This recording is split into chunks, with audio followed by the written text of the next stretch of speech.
السلام عليكم ورحمة الله وبركاته. الحمد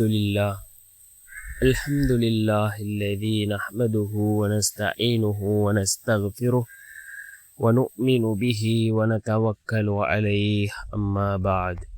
அன்பிற்குரிய அல்லாஹ்வின் நல்லடியார்களே, அன்பு சகோதரர்களே, நாம் தொடர்ச்சியாக பார்த்து வரக்கூடிய துஆக்களினுடைய திக்ருகளினுடைய தொகுப்பில் இன்று நாம் பார்க்க இருக்கின்ற விடயம் என்னவென்றால், லுஹாவுடைய நேரம், லுஹாவுடைய தொழுகையை தொழுதுவிட்டு நாம் இந்த துஆவை ஓதி அல்லாஹ்விடம் பிரார்த்தனை செய்வோம். மிகவும் வேகமாக அல்லாஹ் நம்முடைய துஆக்களுக்கு பதில் வழங்குவான்.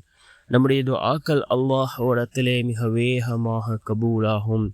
துஆக்கள் கபூலாக கூடிய வார்த்தைகளை கொண்ட மிகவும் சிறந்த ஒரு துஆவை தான் நாம் இன்றைய வீடியோவில் பார்க்க இருக்கின்றோம்.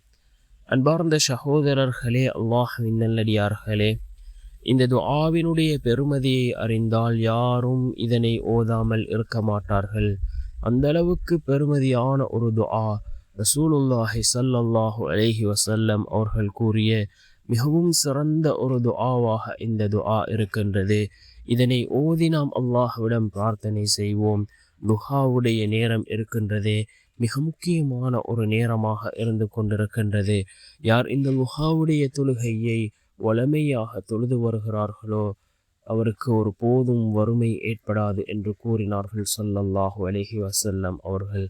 அதே போன்று இந்த துஆவினுடைய சிறப்பை பற்றி நபி அவர்கள் இவ்வாறு கூறினார்கள். இந்த துஆவை ஒரு மனிதன் ஓதியதை கேட்ட நபி ஸல்லல்லாஹு அலைஹி வஸல்லம் அவர்கள் கூறினார்கள், எனது உயிர் எவன் கைவசம் இருக்கின்றதோ அந்த அல்லாஹ் மீது சத்தியமாக எதை கொண்டு பிரார்த்தித்தால் துஆ ஏற்றுக்கொள்ளப்படுகின்றதோ அந்த வார்த்தையை கொண்டு இவர் பிரார்த்தித்து விட்டார், இவருடைய துஆ அல்லாஹ்விடத்தில் ஏற்றுக்கொள்ளப்படும். அல்லாஹ்வினுடைய மகத்தான பெயரை கொண்டு அவனிடம் கேட்டுவிட்டார் என்று கூறினார்கள் ஸல்லல்லாஹு அலைஹி வஸல்லம் அவர்கள்.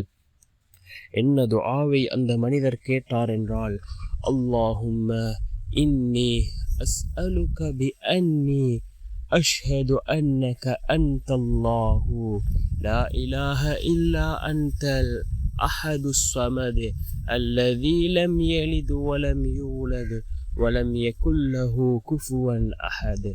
اللهم إني أسألك بأني أشهد أنك أنت الله لا إله إلا أنت الأحد الصمد الذي لم يلد ولم يولد ولم يكن له كفوا أحد.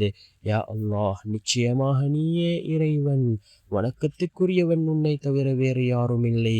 நீ ஒருவன், எந்த தேவையுமற்றவன், எவரையும் பெறாதவன், எவராலும் பெறப்படாதவன், அவனுக்கு நிகராக எவரும் இல்லை.